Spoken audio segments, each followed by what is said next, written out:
I'd say that would be delivering our first segmentation project at Datalytics. We'd worked hard at the analytics and the modelling, and it was great to implement it with the client and to understand how we could use that to drive a variety of different communications, which helped redirect marketing spend more effectively and certainly engage the customers more and drove up their income.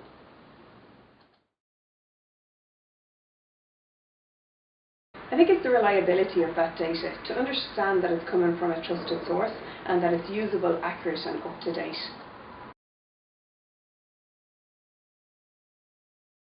I think a common mistake that businesses make is not cleaning their data regularly enough.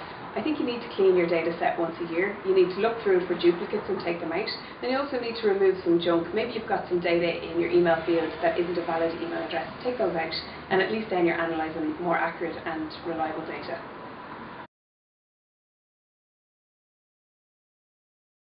I think one thing organisations can do is keep their data collection quite simple. Have a look at the data you're asking for customers and understand how you're going to use it.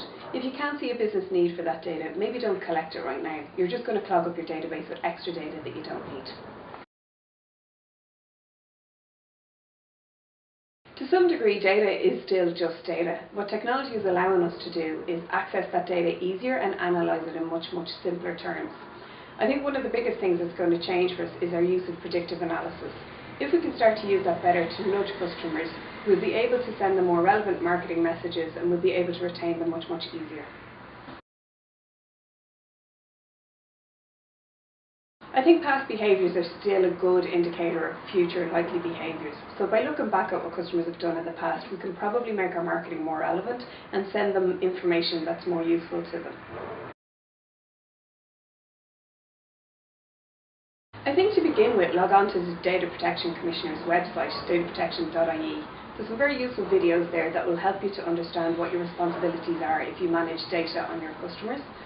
There's some very clear information too on the best steps that you need to take to make sure that you're staying on the right side of regulation. I think if you get this wrong, you risk two things. You risk a lot of brand damage, and you also probably will bring the end to your customer relationship. So I think it's important that you pay attention and get this right.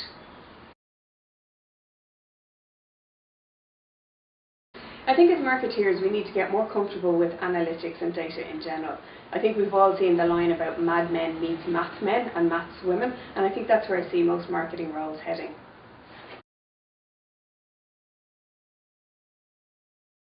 I think I like Spotify. I think their communications are pretty relevant and spot on, if you'll pardon the pun. They tend to send me messages that prompt me to listen to more music that I really like, and they've made some really good recommendations.